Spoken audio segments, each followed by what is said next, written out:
So a lot of times, you know, when I am going through it, right, I'm in my funk. What causes Justin's funk? Yeah, should we switch chairs? Yeah, what puts you in a funk? Yeah.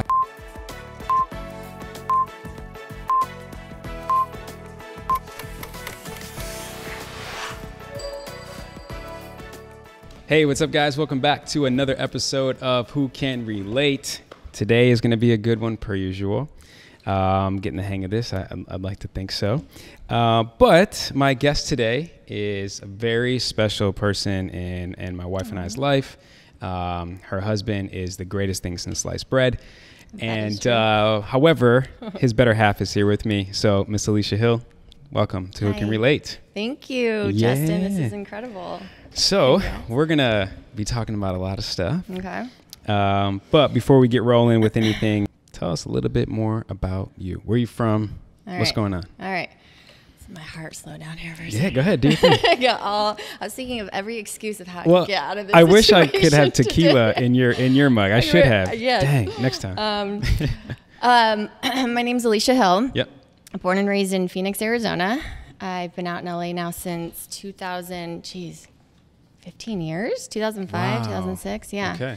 I packed a U-Haul truck, saved $2,000, and I was on my way. Story of everyone who moves to Hollywood, right? You had more money than most people. I probably did. Dad might have helped a little. There you go. But yeah, so I met the love of my life 8 years ago, and we have 2 beautiful baby boys. Well, I guess they're not babies anymore. Yeah, 4 and 6. They grow so quick. They do. And we now live in Hermosa Beach and just hustling through this life. For sure. And tell everybody why you're going to be so comfortable in front of the camera. What do you do for a living? I am an actress and model. Yeah. The family is in on that gig too. We all do different jobs, from Target ads and Amazon and you name it. The mirror job, I think we just booked a mirror job. Yeah. Don't blink, you might miss us. Yeah, no, you're right, actually. It is pretty quick. Back of our head. What's funny is I auditioned for that. And you did? like I got done. It was at the house. I got done. Shay was cooking. Yeah. And I was reading the email again, and I was like, oh, babe, you could have done this with me. Like, what am I thinking? And then like the next day or two, Spencer was like, I was like, what's going on, man? He's like, oh, we just booked this mirror job. I was like, well, at least you guys got it. You know what I mean? One of us is It always helps. Cool. So let's talk a little bit about your upbringing. Mom, dad. Do you have a sister, dive right? into it.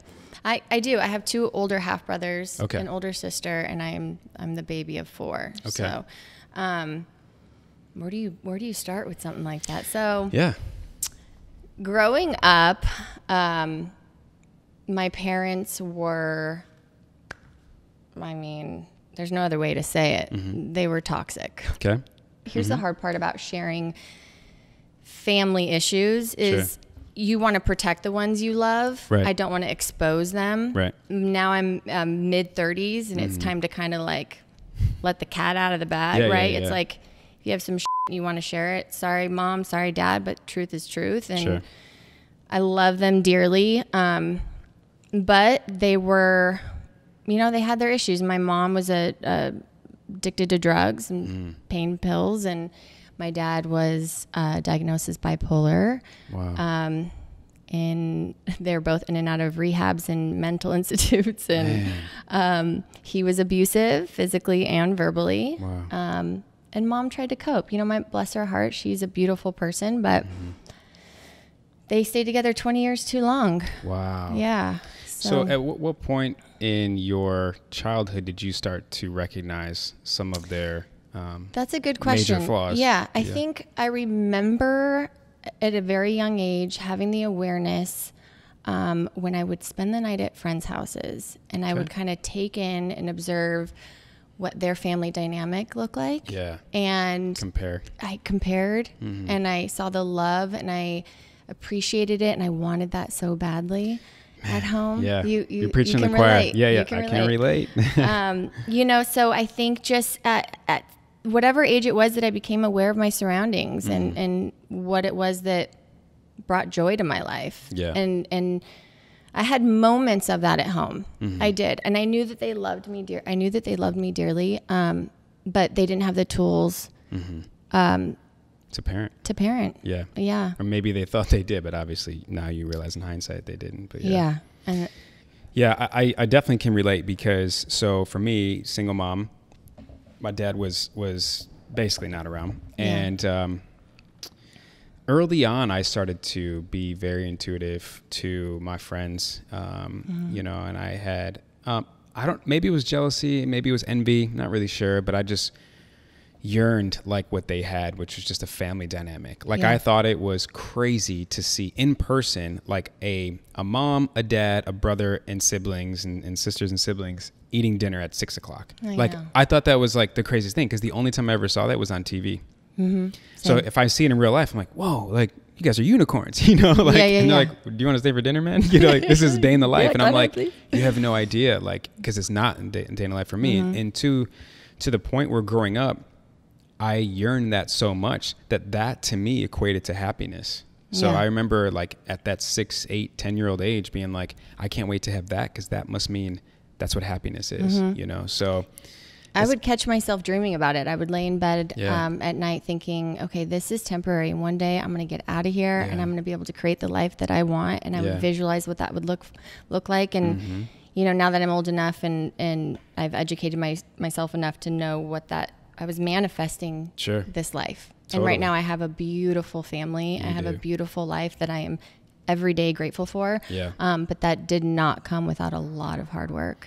A lot. For sure. And what's so interesting to me about you guys is you and Spencer is he came from like the complete opposite. Oh my gosh. His upbringing was the one that I was envious of. Same. You know? And so how does that work when you have, just talk about two polar opposites as far as upbringing at least goes. And what that looks like. I think, you know, at a younger age in my 20s, I dated the men who the bad were boys, similar to my father. Yeah, they were the bad. They were not stable. We didn't share the same morals, and they were verbally abusive and all the other things. And I think I had to witness that to truly realize that it is not what I want. What you don't want. It's not going to get me where I need to be. Totally. And although uncomfortable, I had set out for a man like Spence. I was not going to settle until I found that wholesome guy that shared the same values. And his parents have been married for 50 years.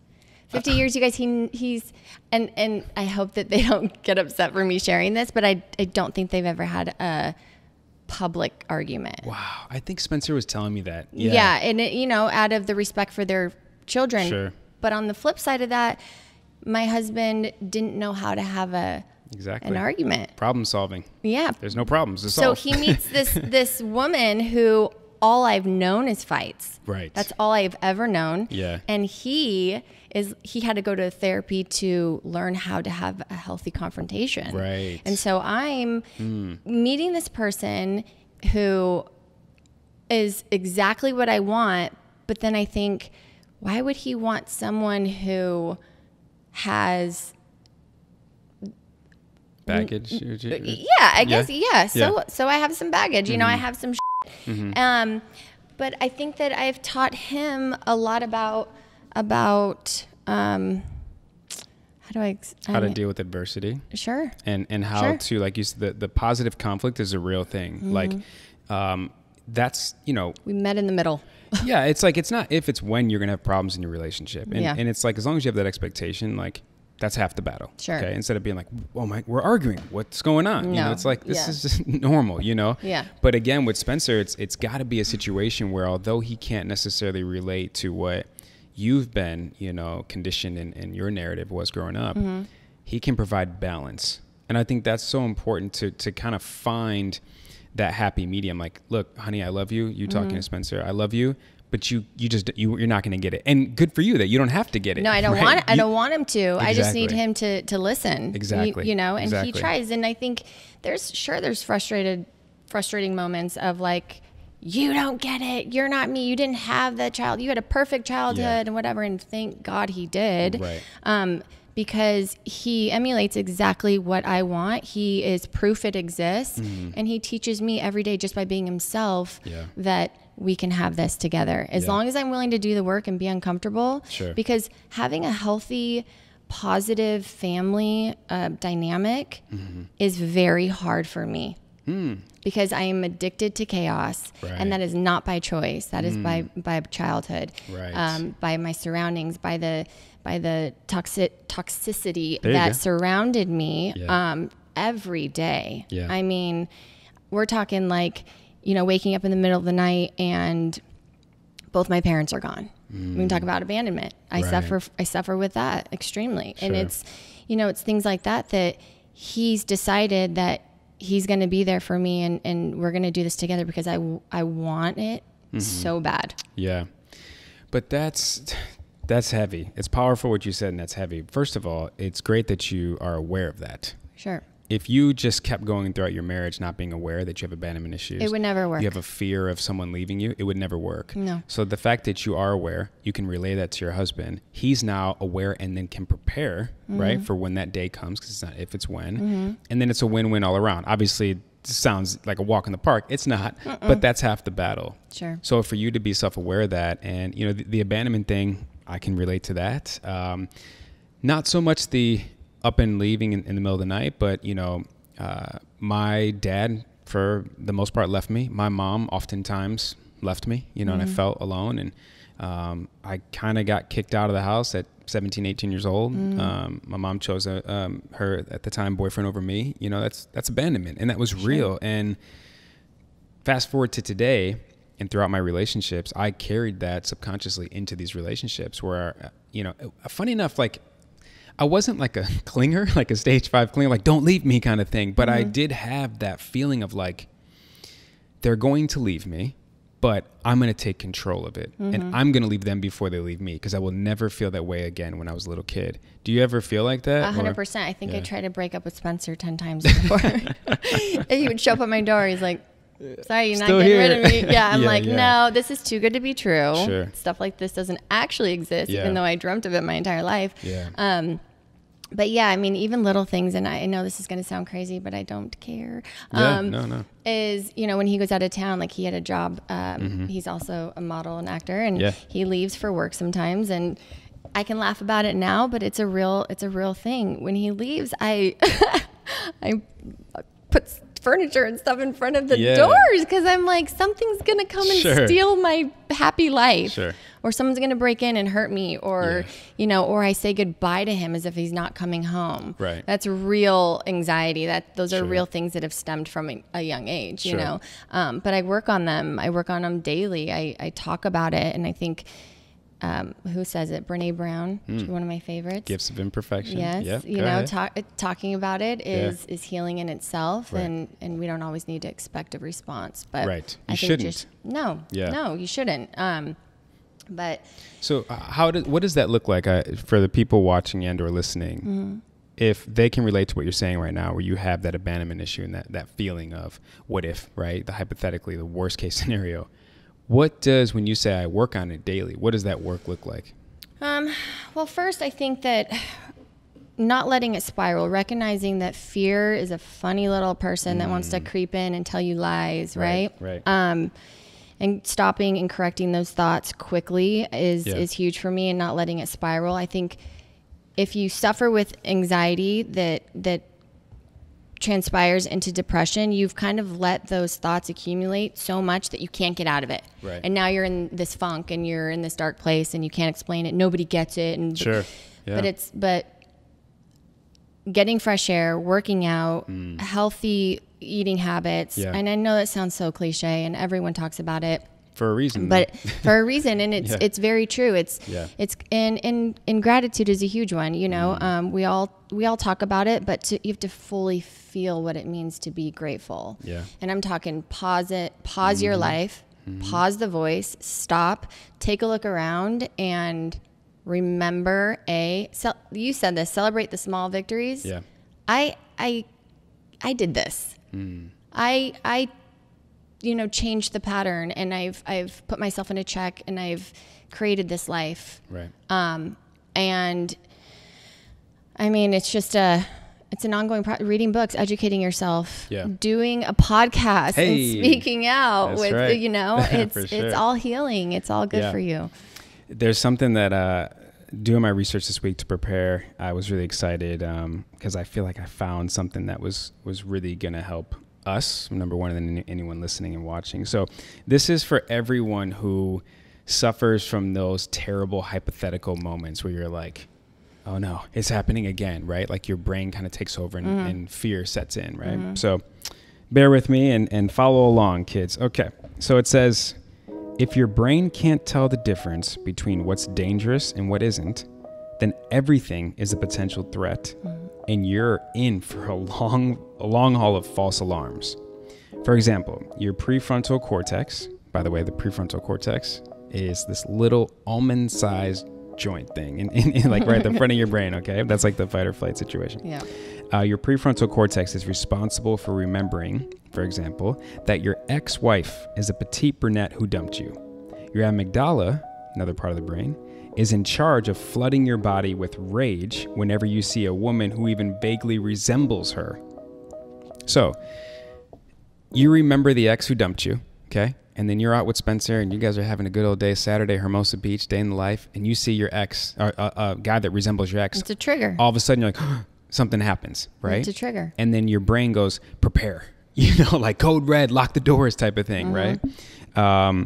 The amygdala's motto is better safe than sorry. So if it finds any key at all to similarities, whether it's a tone of voice, facial expression, it instantly activates a warning siren and sets off an emotional explosion in your body.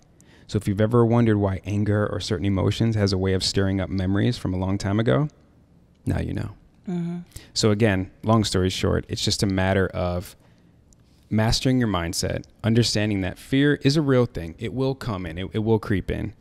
But as long as you can, again, kind of channel your thoughts, like, look, this is just a feeling. Let it come in, embrace it. Don't try to fight it. As I taught my daughter this, what you resist, persist, right? You got to face it head on.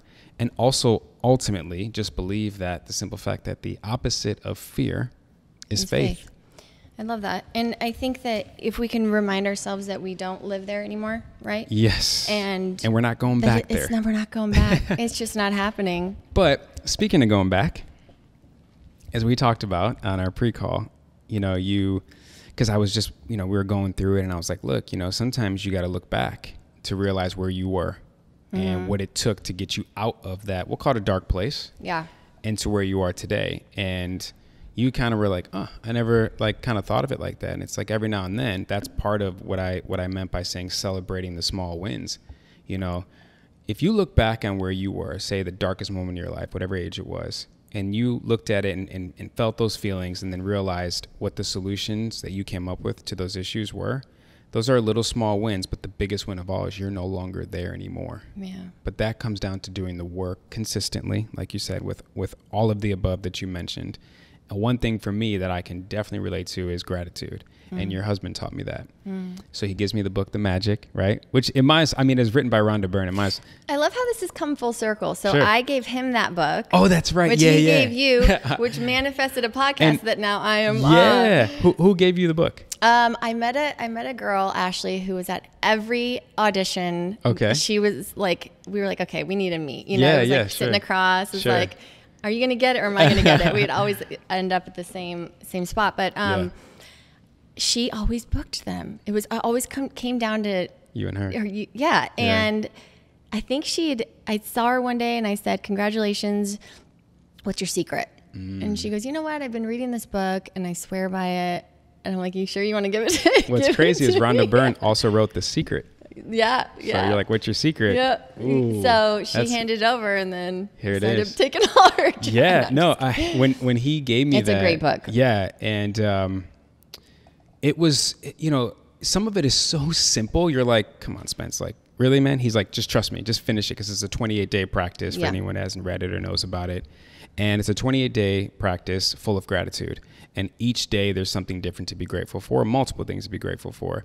But one of the major things that is, I think you figured out on day 1 or 2 maybe, is before you go to bed at night, kind of reflect on all that you're grateful for that day. And what you're actually doing is then you're going through a highlight reel of all the things you could pick out, the one thing that you're grateful for, but you're actually practicing gratitude for all of them. And then you just hone in on that one. But gratitude for the win, as I always tell Spence. And the other great quote in that book is complaining equals poverty.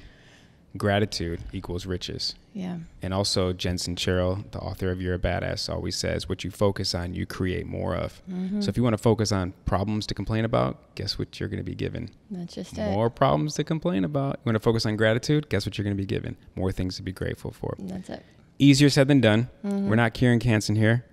Curing cancer here. We're also not helping speech classes either. However, it's a friendly reminder. Sure. Right? In the process of life. So, sounds like we have our lives together. Everything's all good. You know what I mean? You live in Hermosa. You got a beautiful family. But something that actually really surprised me about you is that you opened up and you admitted that you suffer sometimes from depression. And you suffer sometimes from feeling not worthy enough, feeling like you don't deserve what you ultimately desire at times. Now, outsider looking in, before I really got to know you, I was like, that's crazy. Like, yeah, what? I get that response. And most people are like, what are you talking about? You know? I mean, look, I think that we all want to put our best foot forward. Of course. I want to share my pretty pictures and all your pretty that. Family. Sure. I'm proud of that. I'm proud of them. That, you know, and I don't know if there's ever a good time to share the past. So it was never a priority to me to open up to everyone about what I'd been through. But I have learned recently that there's so much magic in being 100% authentic. And that's been a lifelong journey. But if I could help one person, if I could be the person that I needed when I was young and hurt and suffering and felt so alone for somebody else, then it's a win. Then it's a win. Yeah. Then my job is good. Yeah. But I lost my train of thought, Justin. No, it's okay. Let's talk about, it's totally fine. It happens. We were talking about what? Yeah.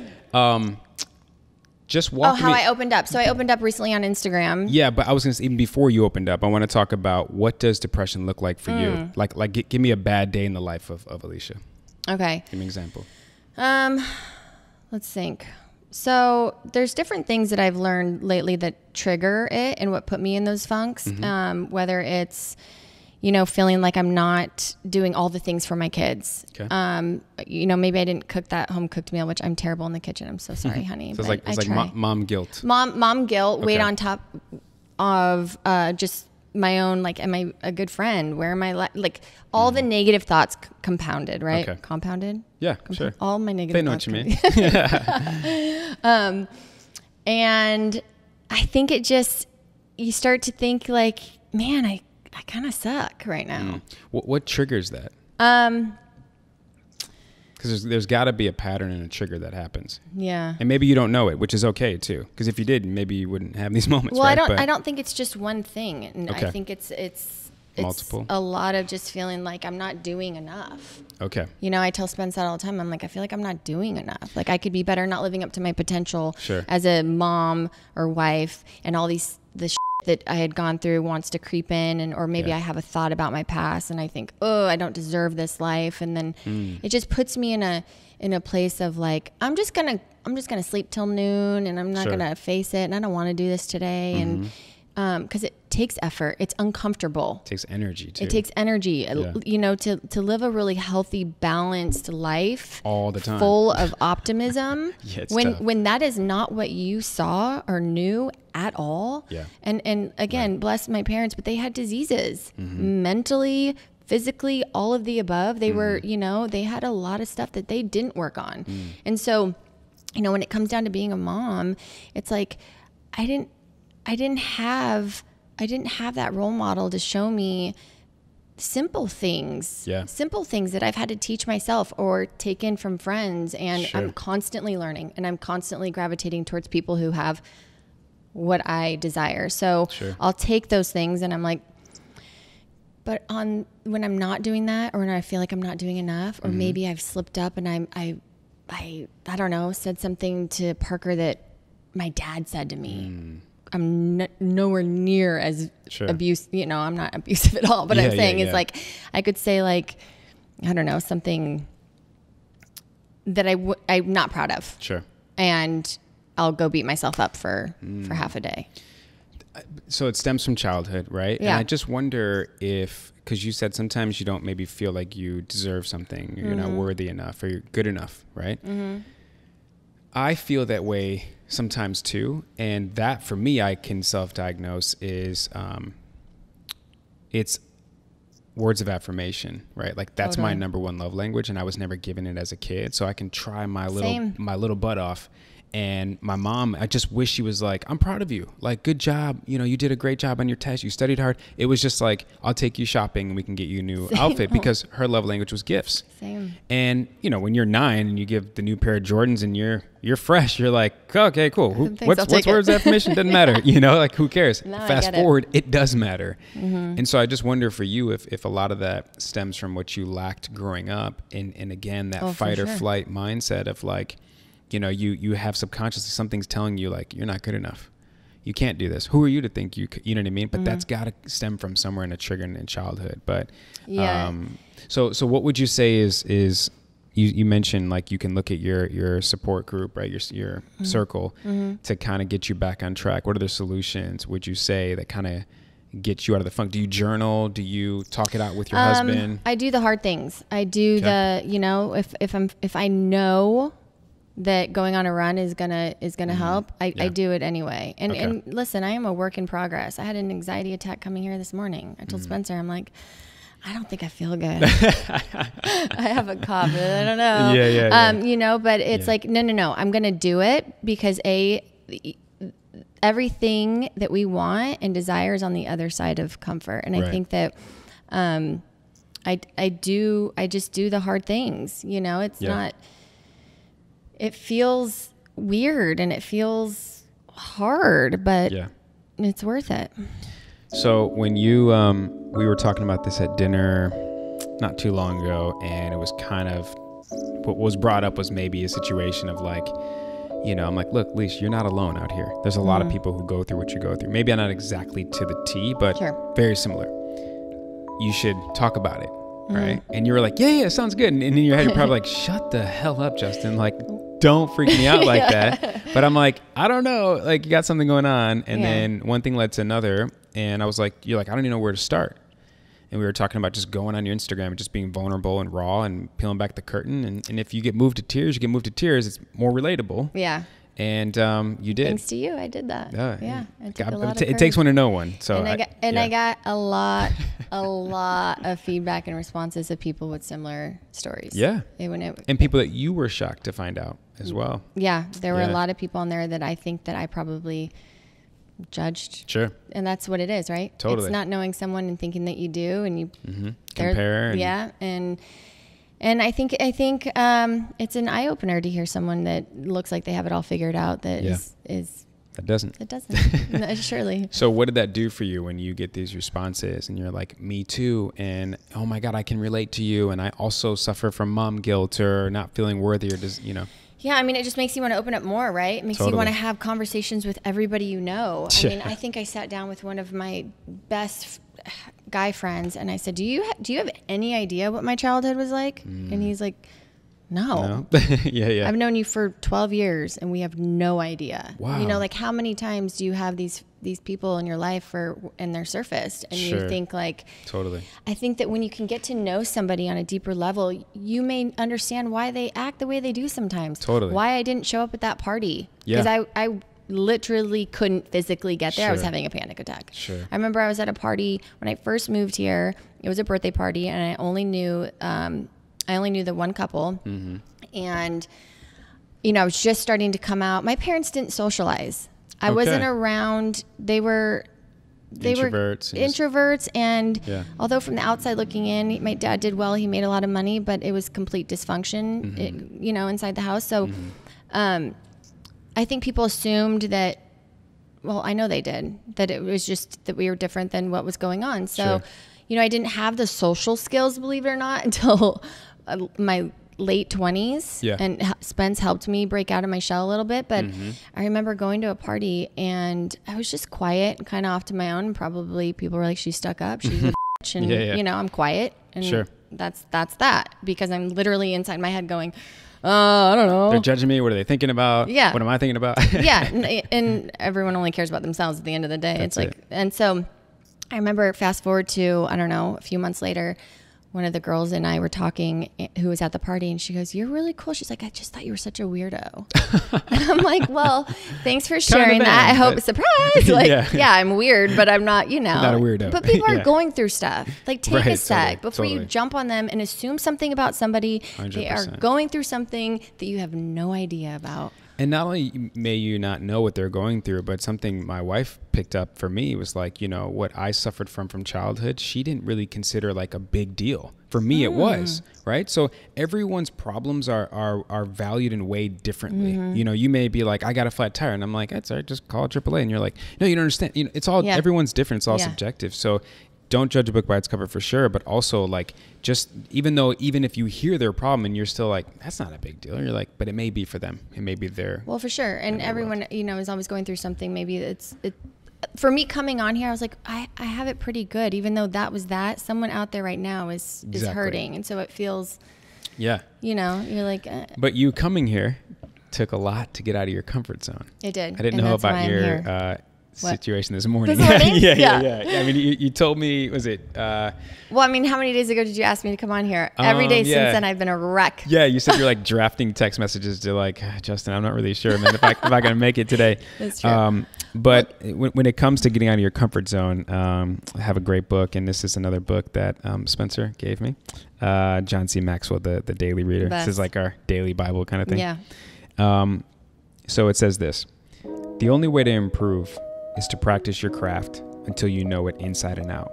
At first, you do what you know to do because you've been doing it for so long. But as you do it more, you will also discover more about what you ought to do differently. At that point, you have a decision to make. Will you do what you always have done, or will you try to do more of what you think you should do? The only way to improve is to get out of your comfort zone and to try new things. That's it. So if you feel stuck, if you feel like you're in those ruts, you got to do something different. It sounds so simple. It is. However, it's not. Not when you're in it. No. Not when you're in it. When you're in the fog, this is hindsight, right? We can all sit here and research our butts off and talk about it here. But it's a real thing. And another great quote is, comfort and growth cannot coexist. You know, for you to get out of your comfort zone that night and go to that party of Spencer's helping you, that was you growing. For sure. You know, you can't grow while you're comfortable. You're never going to learn anything. You're never going to change anything. And that's why at a certain point in time, you have a decision to make. Am I going to keep doing the same, you know, things over and over? Am I going to, knowing what I should do more of, I'm actually going to do, you know? So, but again, it's easier said than done, but it's so necessary. And well, sure. It's having a ritual, right? It's having something that you can do daily that you know is working towards a little tiny better version of yourself. Totally. Yeah. And it doesn't have to be extreme. You don't have to do the hard things every single day. Exactly. But make progress. And I think that if you desire a family life that is complete opposite of yours, you know, take mental note of what that looks like. Totally. And it's uncomfortable until it's not anymore. And then it's become, you know, I think so many people want to live in, they've found comfort in being uncomfortable. I don't know if that makes sense.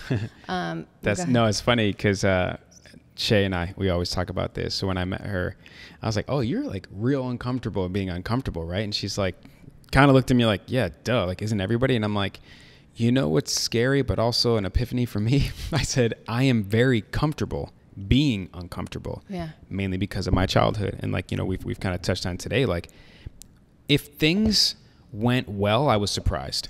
Sure. When things went bad, I was like, oh, it's normal. Like, how do we deal with it from here on out, right? Yeah. And when things were so good, I'm like, what's the catch? Going to happen? There's something coming. I need to prepare for it. I need to maybe even self-sabotage the situation to get myself out of it so that I have control of that exit strategy. Yeah. You know? I didn't know that people were supposed to live a joyful life. I only laugh because you can relate. Not to be insensitive, but no, I can totally relate to you. I was like, this is not normal. Are we supposed to be this happy? Yeah, all the time. I'm like, huh? Yeah. Like I'm used to the glass being thrown across the room and hitting the wall. Like that happens. Yeah, you know, it's just like, what is happening? And to the point where like, I've had relationships where they were so good. Initially, I had a relationship one time. We didn't have one argument for the first year. And it freaked me out. And that would freak me out too. She grew up like Spencer did. Okay. Her parents been married for 30, 40 plus years, something crazy in our book. And everything was like la la land for them. And I'm like, what's the catch? Because I'm nervous that when we do have an argument, we disagree. Like, how is that going to work out? You know? Yeah. And when we would, whenever we'd argue and have our, problems when faced head on with them, she didn't know, like Spencer, how to handle that. She was just kind of like, kind of confused as to how to deal with adversity. And I was like, this unfortunately is a product of your upbringing. And I'm sorry. It sucks that your parents laid out the yellow brick road for you, because I was on the dirt path next to that yellow brick road, like come follow me for this one, And so it was so difficult for us to relate and get on the same page, because as much as I tried to put myself on the yellow brick road, I couldn't. And then vice versa with my dirt road for her. But it sucks that you kind of feel like, what's the catch? What's going to happen? I'm like, oh, just enjoy it. Just live in the moment. And I have a hard time with that. I have a hard time just being calm, I guess. It's almost like you want to recreate the chaos that you once knew. Because that's comfortable. All you've known. You're comfortable with that. That's like safety for us. But I refuse now as a mom and seeing my son, and you've seen Parker. He is my twin, identical, emotionally, everything. And what's interesting about being a mom coming from an abusive childhood is you almost have flashbacks of similar, almost the exact same scenarios and experiences, although the roles are reversed, right? So when I catch myself in one of those, I think I'll have like a moment of, ooh, I remember when he or she, my mom or dad, acted in this way and how I felt. So now's my moment to pause, redirect that. I just have a huge awareness. Intuition. Intuition. Just, and so I think, I'm going to do it this way. Right? I'm not going to, I remember how I felt. I just needed a hug. I just wanted my parents to tell me they loved me and they were proud of me. Simple. But that is so huge for you to know that. Because there's so, like, for example, this morning, I got Shay a necklace for her birthday last week. And I got, the length was like 18 inches or something. And I'm like, I don't know if she wants like a 14-inch thing, 18-inch, whatever. I'll get the 18. And the jeweler was like, you can come back. I'll hold the one for you. Okay, cool. So I gave it to her. She's like, I think I want the shorter one. I'm like, cool, let's go back. We go back, and the lady didn't hold the 14-inch one that now we wanted. And she was going to charge us an extra $75 because the price of gold had skyrocketed, to her words, in a matter of like 3 or 4 days. I'm like, okay, well, that's fine. Here you go, $75. You whatever. Paid it? I paid it. And so anyways, the point is that Shay kind of kept complaining about it, like the next couple of days to follow. Like, it's not sitting right, and I should have kept the original length. And that lady, she pissed me off. And what do you mean $75? She's going on and on. Now I'm taking that as like, ungrateful. Oh man, like no. I took it personal. Like, I didn't get the right gift. I messed up. I should have done. Man, like, she's kind of hard to please, And I'm like, I have all these internal thoughts, and like you said, you realized that when you were going through something internally, taking things personal, you were just like, I just needed a hug at that moment. And so this morning, Shay's like, we kind of talked about it last night, and then we slept on it. And this morning, Shay was like, honey, I'm sorry. It has nothing to do with you. Like, I love my gift. You got the best birthday gift for me. I'm realizing now it's more about the jeweler that's annoying than anything else. It's not your fault. It doesn't sit right on my neck. Like, So you needed her to say that for you to move on from not taking necessarily move on, but it helped. It definitely helped, because I was like, I don't know if I'll buy a jewelry anymore. If it takes all this, I just kind of had that feeling of like, I'm not good enough. Like, my gift wasn't good enough. You tend to take on a lot of this other people's stuff as your own, right? Totally. It's like, when I was younger, I would hear, honey, from therapists, it's not your fault. Yeah. And I'm like, I get it. I get that I didn't like force my mom to drink and take those pills. Yeah. But I'm feeling it. Yeah, totally. And it's like, I hate when people say, well, it's not your fault. You shouldn't feel any way. It's like, okay, well, I do. And I'm suffering. And how do I deal with this? Like, mom forgot me at school today. So like, I can joke about it now, and I love her to death, and she doesn't remember half the that she which is didn't great. do did do. Sure. It is fine, you know, and my dad left when I was 18. He went to the Dominican Republic. I haven't seen him since. He's never met his grandchildren. No. I mean, he's mentally ill. He's got a lot of issues. He'll call randomly, I don't know, once every 4 years. Wow. And I'm like, hello. He's like, hey. And I'm like, oh God, you know? Yeah. But what's weird is I struggle because that little girl in me is like, hey dad, and still hopeful. Really? Spencer's like, baby, you just can't answer the phone. It puts me in this funk for days. Sure. Sometimes weeks. Let's talk about that. The little girl in you that you realize now and in the last couple of years still needs to heal and still has to, again, like go back, feel the things that you felt again, which is hard. But then kind of try to find solutions to these issues because that little girl is she may be little, but she's got a big voice inside you. Yeah. And what does that look like? Well, I think that, you know, there's a constant, not battle, but there's like, okay, I need to be a wife and mature mother and woman for my kids. Yeah. And then there's that little hurt person inside going, you got a lot of work to do. Like, I'm going to let you do that and I'm going to watch you grow. But like, you know, and this voice, which a lot of my friends will say, you're so sensitive. And it's like, that's that little girl in me taking, you know, I'm sensitive to a lot of things. Sure. But I think that if I can acknowledge it, walk through it and come out the other side, I can tell that voice that it's like, I'm doing the things, right? Yeah. I don't even know if that made sense. No, it as how I translate it as well is like, you can now look back at that little girl and be like, nice try. Yeah. I got this. Yeah. Yeah. And some days I don't, I give in. Sure. And I'm like, you're not good enough. Yeah. You're never going to book that audition. Like, you know, you're kind of a shitty mom because you didn't do this XYZ thing. Sure. And it's like, the reality is so different than sometimes our thoughts want to believe. Well, almost always. Yeah. The amount of time and energy that we waste into the hypothetically unknown that is 9 times out of 10 never going to happen. You mean someone's not crawling up my balcony and pulling my kids out of my bed? Definitely not. Definitely not. Well, are you sure? Probably not in Hermosa. I mean, I don't know about other spots in LA. This is actually serious, you guys, that I called. Okay, I'll take that back. My sister. I was had to call the police department when Spencer was out of town to make sure that there wasn't any like. You heard something? Well, that too. And I called my neighbor at 3 o'clock in the morning and he came over with a bat. I love you, Ethan. Only to just be swatting air. It's actually amazing. So, you know, when you have those thoughts and because weird stuff happened when you're younger, you believe it to be true because why wouldn't it happen? It happened. Yeah. Things happened. Weird stuff happened. I witnessed it all. Sure. I mean, it's pretty insane when I can talk about it now because it's like, wow, I went through that and it brings me to tears because I would never in a million years do that to my kids. Right. I would never put them in the positions that my parents put me in. Yeah. I would never make them feel the way that they made me feel.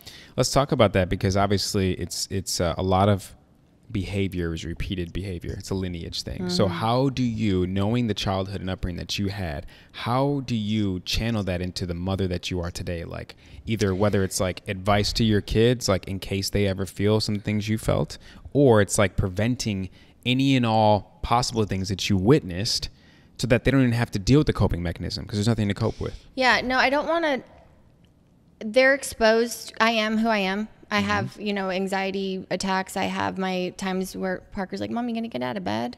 You know, and I'll say, you know what, buddy, Mommy's just really tired. I've got a lot on my mind and soon, whatever it is that, you know, you can give them advice, you can talk to them, but you have to ultimately show them. You have to have them feel the good, right? And it's like, if I think that I mess up or I do something or I say something that maybe I'm not proud of, I will always apologize. I will always sit him down and explain to him why I did what I did and why I never got that.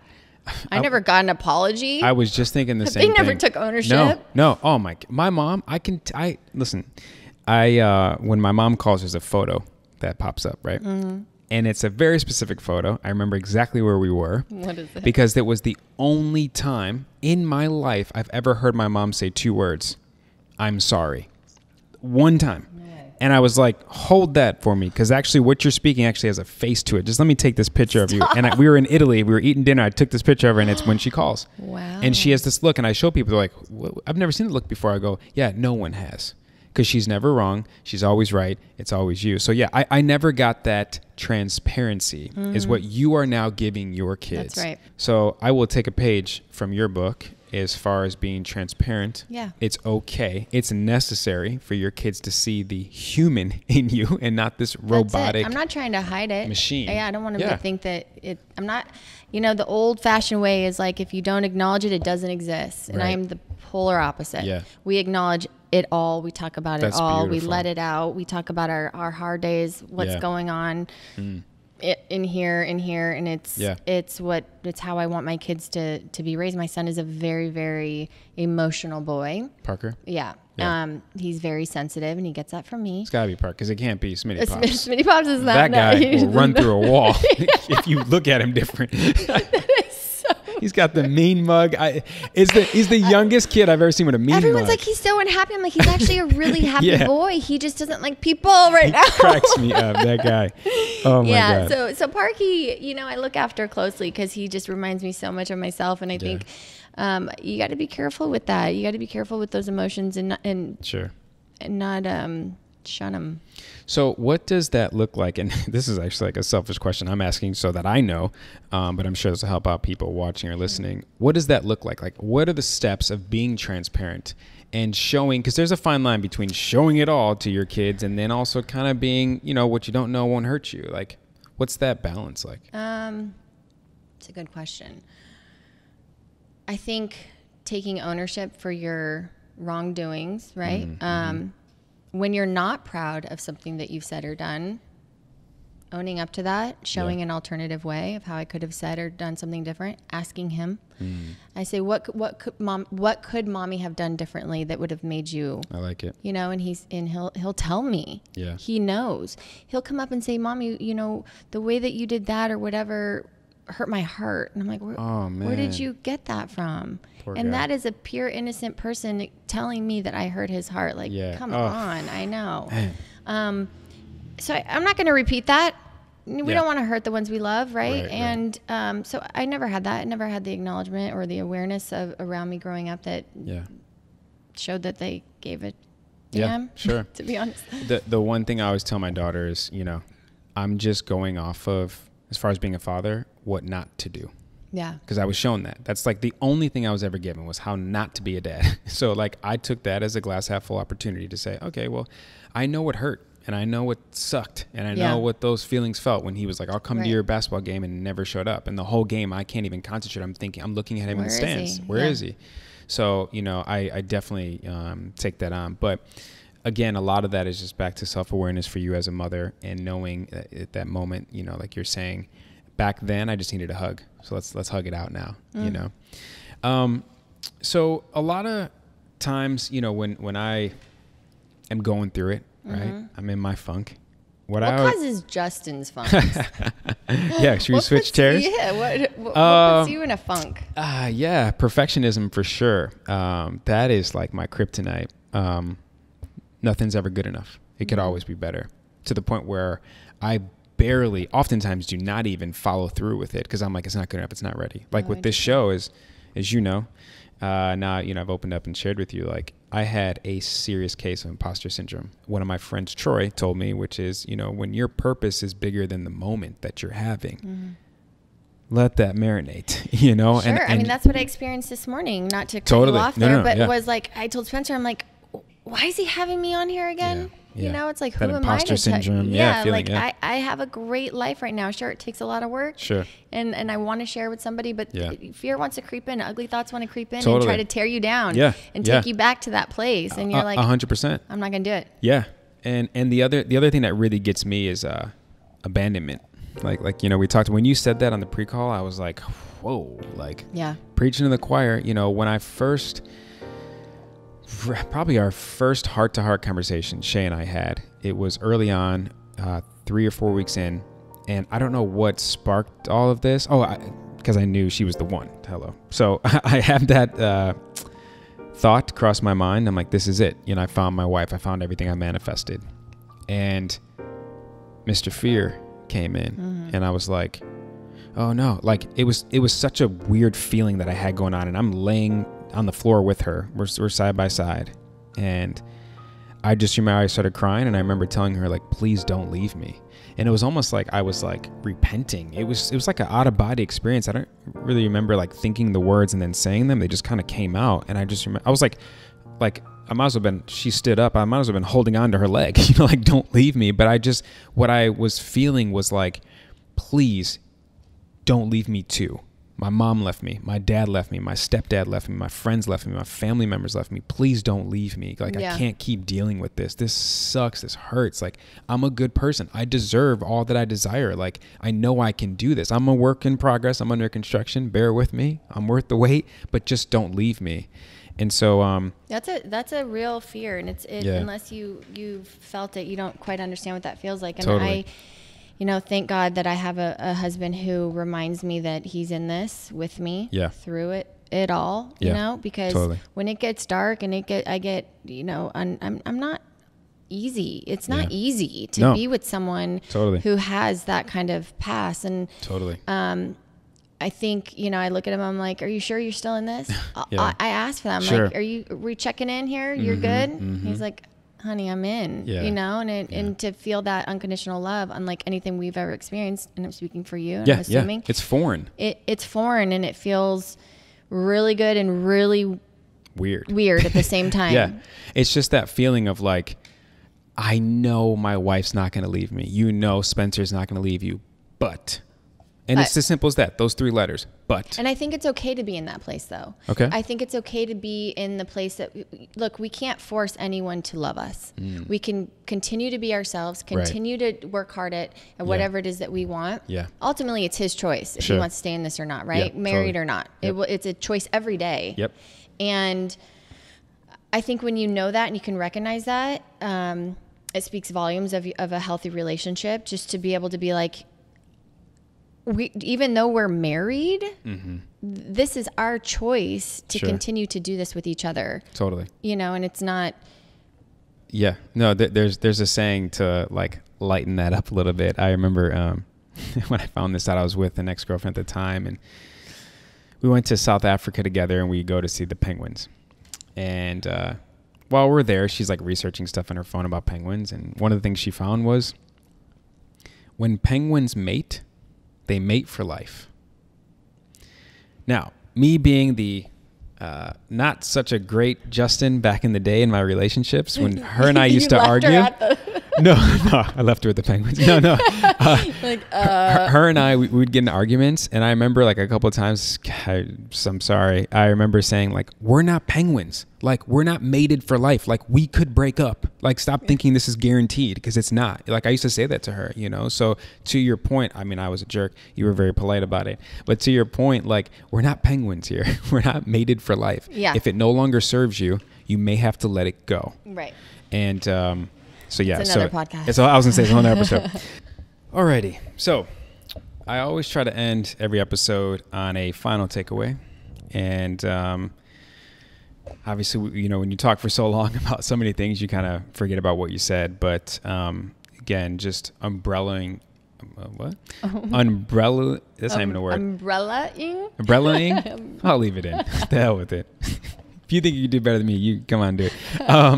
Yeah, so just... I got you, though. Thank you. Yeah, the overall picture, Sure. We talked about depression, we talked about anxiety, self-doubt, imposter syndrome, feeling like you need to be a perfectionist, mom guilt, broken childhood, stuff like that. One thing that helps me when I run through all that is control what's in your control. I know it sounds so much easier said than done, but again, the amount of time and energy we waste, because it's just that we waste on the hypotheticals of what if, or I could have, or I should have, or whatever goes through your mind. It's just a waste, and it takes away not only from your day, but if you're married, here we are, our partner's day and their energy, unfortunately.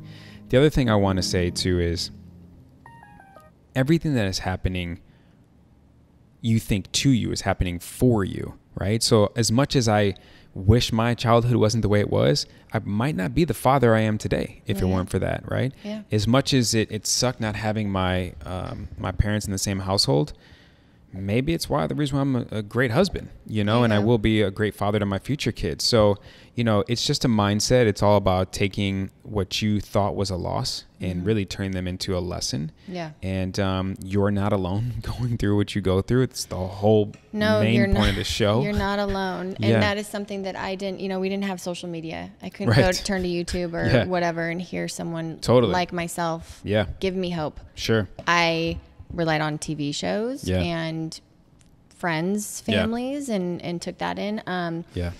But I think that something you can take away from this would be, if you can dream it, if you can think it, you can have it. Yeah.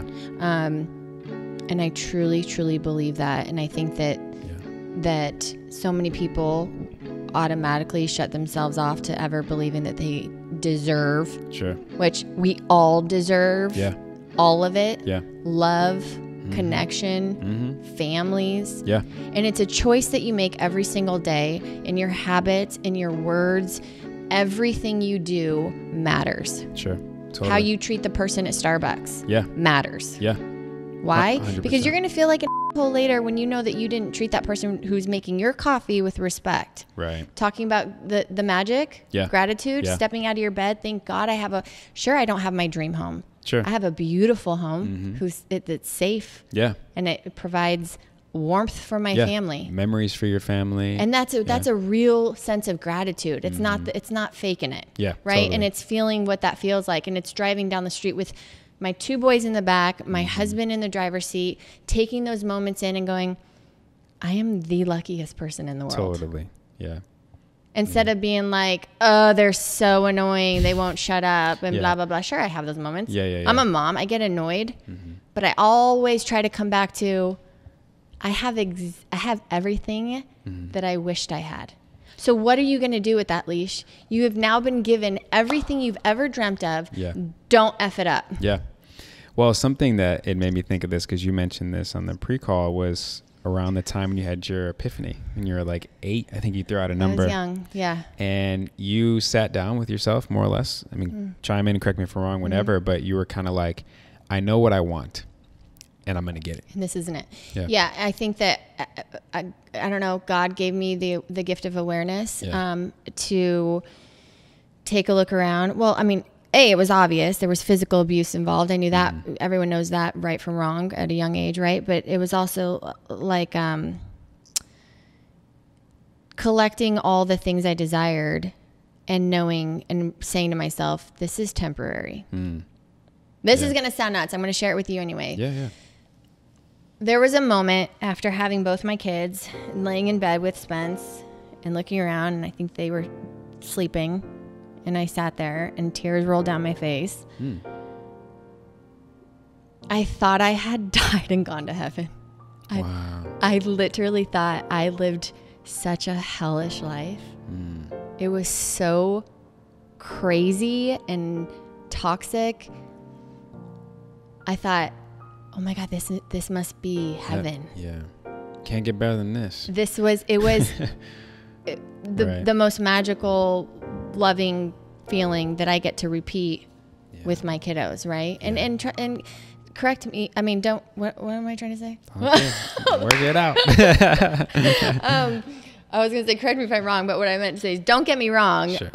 We have not so pretty moments, right? Where I'm trying to go back to that place. For some reason, my body's like, Leash, you don't deserve it. This is too good to be true.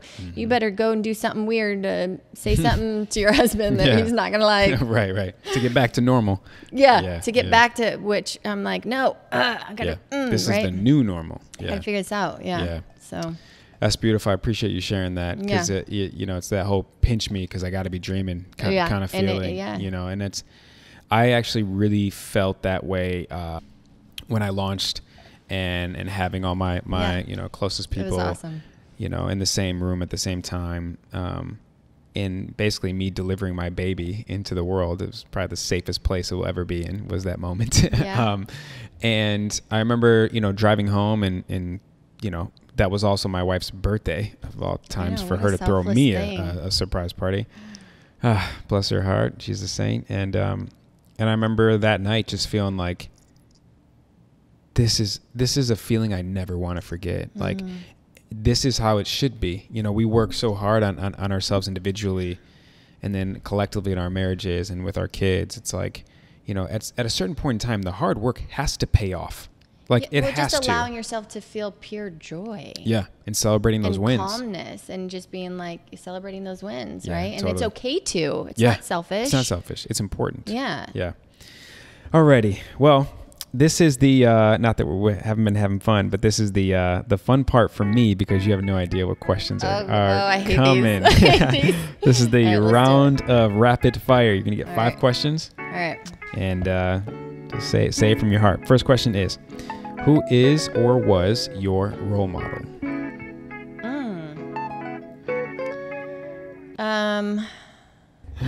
I mean, yeah, I gotta say my husband. I know. Come on now. I have to say my husband. He is, gosh, y'all are probably gonna like tune me out right here because it's gonna get mushy gushy, but he is the most magical human being I've ever met in my life. 100% can vouch for that. If you know him and you've met him, you will agree with me. Yeah.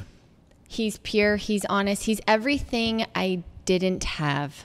He is life. And I think that, I mean, he's the best thing that's ever happened to me. So he doesn't even, I mean, he does know it because I tell him, I express my gratitude for him, but he's my role model every day. Yeah. Right?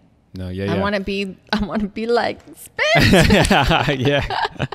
No, listen, I have a very short list of people that I look up to now that I'm getting older. Yeah. He is on that list and he's high up there. That guy is the greatest thing since sliced bread. So that's a great answer. Okay. Number 2, what's the best advice you've ever received? And then the other part of that question is, what's the best advice you would give? So we'll start with best advice you've ever received. I think the one that comes to mind for best advice is be unoffendable. Okay. That's, one of many pieces. The best advice you'd give. Just live in the moment. The past needs to stay there. Yeah. And the future is unknown. We got to just be right here, right now. Right. That's it. Yeah. I love it. Yeah. Number 3, what do you want to be known for when you leave this earth? Think legacy. I don't even think that big, to be honest. Well, there you go. First time for everything. I want to be known for being authentic. I don't know. Yeah. I want to inspire and encourage everyone to just be, even if it's messy and it's weird and it doesn't make sense half the time and it can be embarrassing to your better half. Sorry, babe. Just be that person. Yeah.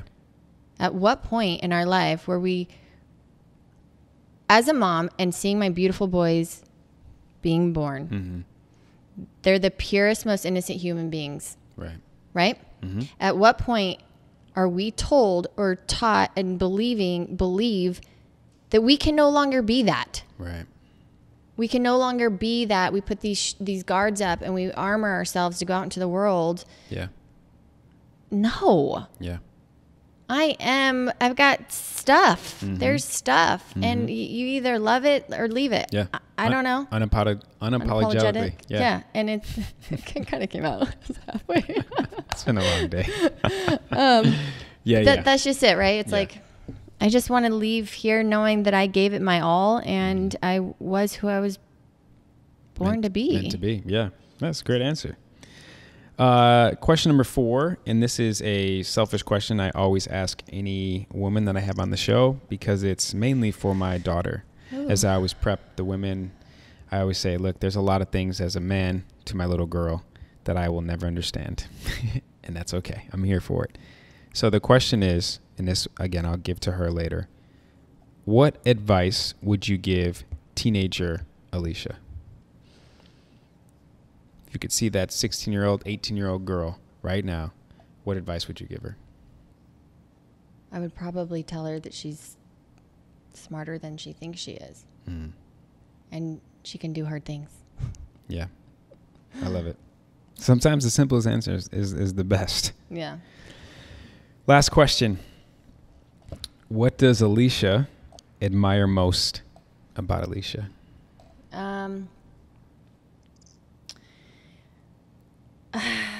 It's hard because, it's like, am I allowed to of course. admire myself? Toot your horn. Loud and clear. I think my ability to connect with lots of different people. That's so ironic because you just told the story earlier how you went to the party and you were like nervous to talk to people. That's great. That's a huge sign of growth. But that's not because I couldn't connect. I was afraid. It's not that I didn't know how to. I just hadn't done it yet. Okay. Right? Okay. And now that I've gotten older and I'm realizing the more that I share and open up, the more I connect with people. And plus I've been in a lot of different scenarios and I've experienced a lot growing up. So Sure. I have an ability to be relatable. Yeah. Mm-hmm. So I'm told. Yeah. So your ability to connect. Connect. I love it. Yeah. Okay. The question coming next, so we're done with the rapid fire. I always ask the guests, because I'd love to promote you guys, what's next for you? And I pause because I really hope you're going to give an answer that both Shay and I want to hear. Yeah. But anyways, what's next for you? What's going on? I'm pregnant. No, just kidding. I was like, no, delete that. Take that out. What's next for me is, Justin, I don't know. Maybe it's a podcast. Come on. Maybe it's sharing more and connecting more and we're ready doing for what it. you're doing. Look, sometimes when you have a calling, that whole when your purpose is bigger than the moment and you have a calling and it just keeps poking at you and you're like, stop, I'm not ready. Keep poking at you. Yeah. This has been poking at me for a very, very long time. Yeah. And, I remember that night at dinner and side note too, that night at dinner was the first time I really saw a vulnerable, real, authentic side of you. There was something different, like the mask was off with you. And that's why I think I was so encouraging for you to do something of a podcast or a show or whatever you want to do to get your story out there, because other people will be able to relate to it and they will be able to connect to it. And so, I can't encourage you enough. I know you can do it. I know you can do it. Yeah. I hope between myself, my wife, and Spencer, your husband, I hope we can all really uplift you and encourage you to do so, because, and this is the part of the show where I acknowledge my guest. Smooth transition. I have met a ton of people, and especially in our industry and the crazy, wacky world that we live in. And there's something about you and Spence that is not just admirable, but truly lovable. You guys are the family that when I was a kid, I was envious of. You guys have the family dynamic. You have two little boys that would melt your heart, and probably more Sminny Pops than Parky will break your heart. Mr. Steal Your Girl. But you guys just have, anytime I walk into your home, it's really sweet. Justin. It's just, maybe you don't realize this because you live there every day, but it literally beams with light. Really? Truly. And love. It's going to make me cry. And those things are very difficult to embody. And it says so much about you knowing where you come from, because you had every excuse to just be a victim of your circumstances. Yeah. Just like myself. You grew up with a toxic, in your words, parental situation and a verbal and physical abusive situation. You could have easily ended up divorced with some kids and just like everyone else, probably from, the town you grew up in, just because, and I say that from my standpoint. Mm-hmm. And you, like me, I was like, the hell with that. Yeah. My purpose is way bigger than just to be another stereotype and just to play the victim card and use all these excuses. So my admiration for you is very high, and I just, you need to know that you are such an incredible person, mother, wife, friend, and it's an honor to have you and Spencer in our lives. because, you know, people like you guys and people like you were better for it. Thank you. So that was really sweet. Thank you for being you. Alrighty. So no more questions. You are done? off the hook. That shot of tequila worked for you. Thank you so much, guys, for watching. Thank you so much for coming on, Leash, for sharing your story. If you did send me that text message that you drafted up, like, hey, man, sorry, I can't make it, I wouldn't have been surprised. I would have been sad and disappointed because I knew that this would be something truly special. And it would have eaten me up. I'm glad I did it. Yeah. We're done. We're proud of you. Yeah, for sure. So thank you. Thank you again, guys. We'll see you next week. If you could relate to this in any kind of way, please like it, subscribe, and share it with people because, again, as we covered plenty today, you are not alone. So see you guys next week. Yeah. Hey.